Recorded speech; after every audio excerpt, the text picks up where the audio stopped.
Voltamos com o programa Segurança Jurídica Brasil. Hoje recebendo um exemplo de advocacia corporativa que começou em Minas Gerais, mas já ganhou o Brasil e o mundo, né? Meu amigo, colega Márcio Lima, que além de presidente da Anfávia, que é uma honra para nós mineiros tê-lo lá à frente da Anfávia, Obrigado. Márcio, né? Também é vice-presidente jurídico da Stellantis, que é o nosso grupo Fiat. Ô Márcio, nós estávamos conversando então sobre a advocacia corporativa. A advocacia corporativa tem a função também dentro de um grupo empresarial de estar afinado com as novas técnicas de governança corporativa, né? O advogado ele tem que estar modernizado, né? com legislações de proteção de dados, com regras de compliance, né? com tudo aquilo que há de melhor para uma gestão eficaz no mundo corporativo. Como é que você pode, vamos dizer assim, aliar, né, o conhecimento jurídico que nós temos que ter como advogados, evidentemente, a prática ética e esses novos conceitos do mundo corporativo? Houve uma evolução muito grande nos últimos anos, né, Luiz Cláudio, em relação à questão de governança dentro das empresas. Então, o departamento jurídico, de uma forma geral, é muito ouvido, o advogado tem voz ativa nas empresas e tem uma responsabilidade muito grande. Eu acho que a principal responsabilidade do advogado não é tanto quando a gente pensa em ditar o controle, a regra, porque isso, de uma forma geral, as empresas têm uma estrutura e que o jurídico faz parte dessa estrutura. Agora, o advogado ele tem uma grande função que é a mudança de cultura nas organizações. Então, o advogado ele tem uma facilidade muito grande, até pelo fato de ser muito ouvido nas empresas, de trabalhar para uma mudança cultural.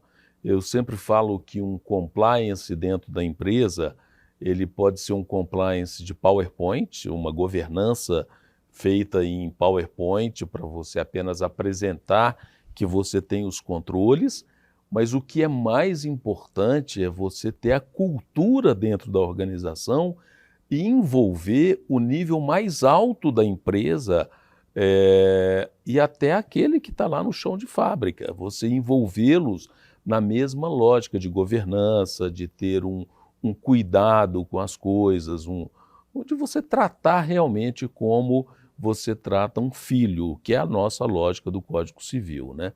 Então, eu entendo que houve uma evolução muito grande e o jurídico ele tem um papel fundamental nesse processo. E que bom que isso tenha acontecido dessa forma. O protagonismo do advogado, seja como advogado liberal, profissional liberal, seja como direitos corporativo, é fundamental, né? É o que a gente prega até para o advogado ter a independência e a autonomia de dizer o que está errado dentro da própria empresa, né? Para que seja evidentemente corrigido. Diversidade, inclusão, isso são temas que eles fazem parte de uma governança e o advogado ele tem que ter o cuidado para que os princípios permeiem dentro da organização. Então, brincadeiras que no passado eram muito comuns nas empresas, hoje principalmente brincadeiras que remetam à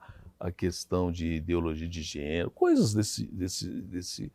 Hoje você não pode aceitar isso mais nas organizações e isso é também fundamental, um trabalho de compliance. E quando você prega o princípio, é muito mais fácil do que você ficar cobrando a regra, se aquilo foi correto, não foi.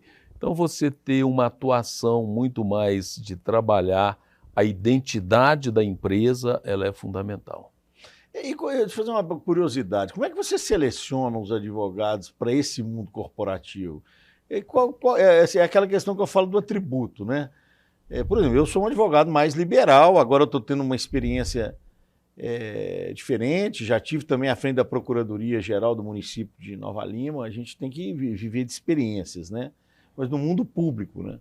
na atividade privada. Como é que você destaca ali um profissional? Você acha que ele deve ser criado dentro do estágio já e se preparando lá dentro do grupo empresarial, ou você pega no mercado também agora os profissionais para eu acho... para advocacia de forma geral, né? Contenciosa e consultiva? Não, eu penso que deve ter o melhor time é aquele que você tem pessoas com diversas experiências, né? Então você tem um que tem um viés mais acadêmico e ele é pós-graduado, mestre, doutor, e eu dou muito valor a isso dentro de uma organização. Eu acho que você deve incentivar o advogado a criar esse caminho também acadêmico. Eu procuro ter pessoas oriundas de empresas de consultoria, Big Four ou não Big Four, mas eu gosto desse perfil.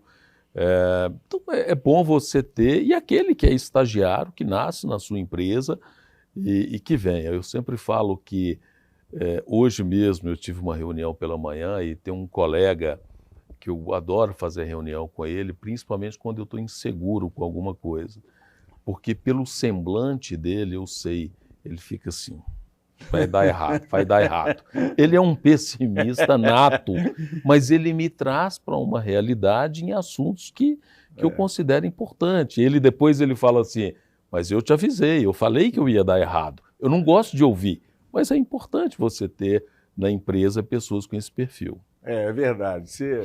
É a tempestade de ideias. Você tem que ter gente que tem ideias de todo tipo para você depois captar o que há de melhor exatamente. Em cada foco. Ô, Márcio, aproveitando a sua presença e que você hoje tem um destaque numa entidade importantíssima para o desenvolvimento do Brasil, que é a Anfávia, né? Associação Nacional dos Fabricantes de Veículos Automotores. Fala um pouquinho dessa experiência e vou entrar num tema que é o tema do ano de 2023, que é a reforma tributária, né? E as suas expectativas em relação a isso.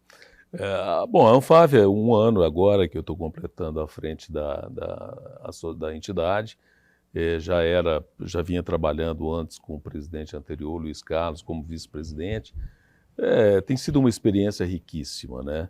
Imaginar em um ano, guerra, período eleitoral, novo governo, e o que aconteceu com o mercado consumidor, juros de 2,5 para 13,75. Então, nós tivemos uma mudança muito grande. Mas é uma experiência muito boa e principalmente para você tentar contribuir de alguma forma para essa mudança que a gente está enfrentando no mundo. Então, tem sido muito interessante. O mercado é um mercado que tem se comportado dentro do esperado, então a gente tem...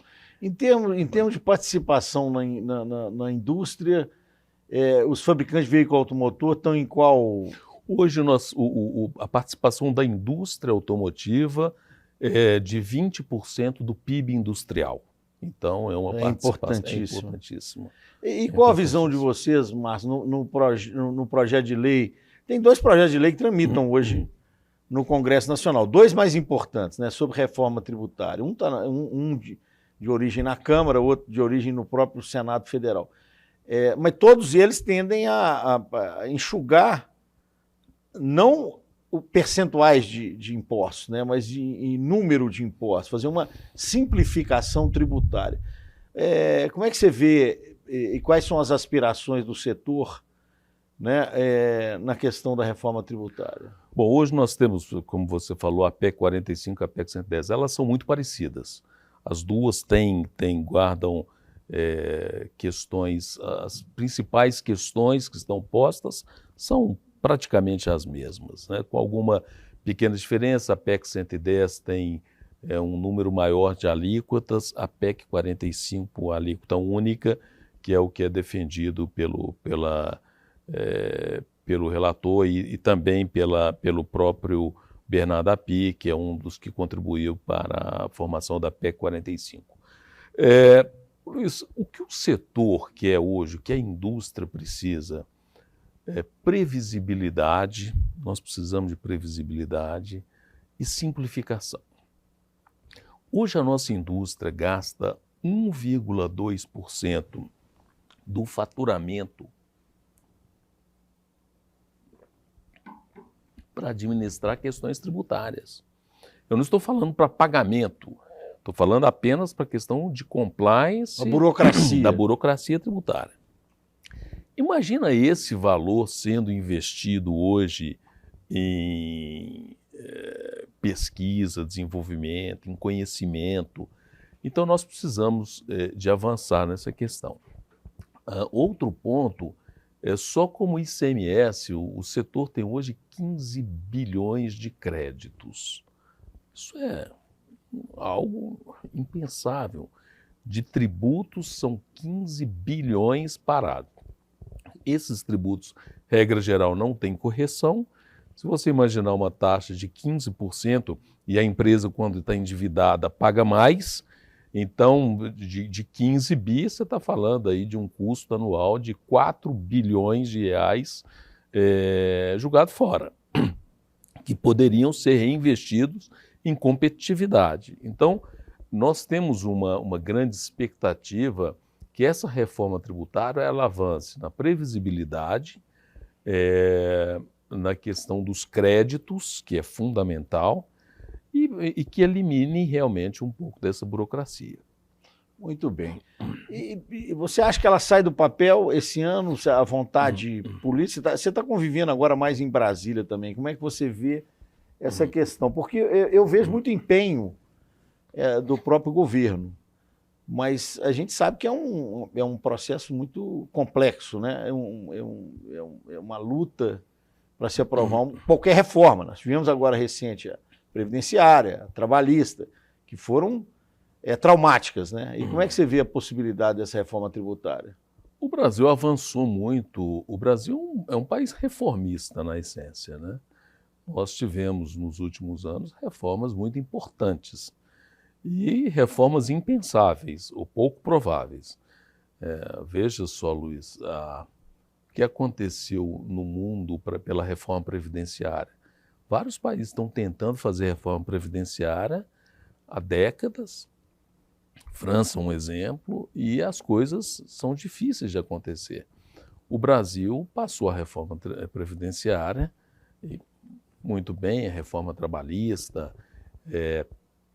Então, houve um avanço muito grande nisso.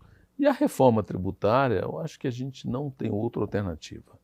Ela vai sair. O governo, inclusive em recente encontro com o ministro Haddad, ele falou do desejo do governo de fazer acontecer, com o próprio presidente Rodrigo Pacheco igualmente se comprometido a fazer, o Arthur Lira. Então, eu acho que o momento é um momento muito bom para se fazer.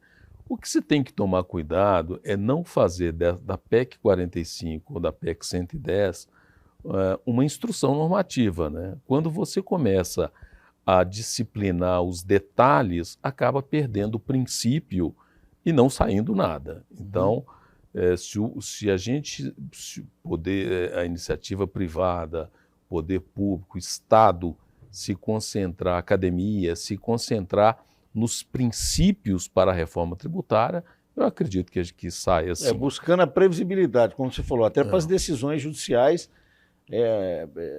serem baseadas nos direitos. Né? Agora é uma pena, Cláudio, só para complementar aqui, uma reforma tributária que não tenha uma discussão sobre contribuições previdenciárias, né? É um custo muito elevado para o setor produtivo a forma que é tributado hoje, né? Você onera o trabalhador, o emprego. Isso, conceitualmente, isso não faz sentido. Tem alguma coisa aí que não está bem.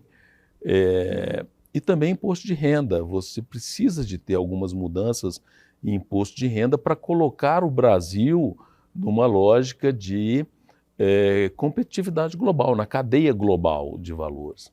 E a reforma tributária ela é mais focada no consumo e ela acaba esquecendo um pouco as contribuições previdenciárias e imposto de renda. Márcio, eu queria agradecer imensamente sua participação. Eu costumo dizer sempre aqui que quando o papo é bom, o tempo passa rápido, né? Infelizmente, a gente tinha tanta coisa para conversar e explorar aí o seu vasto conhecimento em todas essas áreas de atuação. Queria que você mandasse um recado final para o nosso telespectador. Queria que você falasse rapidamente, nós temos só mais um minutinho, sobre sua trajetória na área do direito. Você falou que teve uma formação anterior, mas como é que você começou na advocacia? Você se formou na Milton Campos, Faculdade de Direito Milton Campos. Você já estava lá no Grupo Fiat à época? A minha carreira, eu comecei cursando Ciências Contábeis, sempre tive vontade de fazer direito, mas achava ali, acabou acontecendo na minha vida, entrei logo de cara em empresas de auditoria, na área tributária. Então, o meu contato com o direito era muito próximo. E depois eu fiz o direito como segundo curso, já tinha sido professor da PUC na área de contabilidade, da UFMG também, dei aula por 2 anos na UFMG, e depois eu quis fazer direito como atividade complementar dentro da área tributária, que sempre foi a minha especialização. E depois fiz o mestrado, fiz direito e acabei entrando na advocacia corporativa no momento daquela crise em 2007, 2008, Lehman Brothers, foi toda aquela confusão, e houve um enxugamento de estrutura e juntaram as duas estruturas. Eu me lembro que então o presidente Bellini falou comigo: você vai ficar por 6 meses, só para a gente dar uma... E esses 6 meses já passaram quase 15 anos e muito feliz, estou muito feliz, e quase 20 anos, né? Maravilha. Muito feliz. Agradeço a audiência dos telespectadores e telespectadoras. Um grande abraço a todos vocês em mais uma edição do Segurança Jurídica Brasil. Muito obrigado. Obrigado, professor.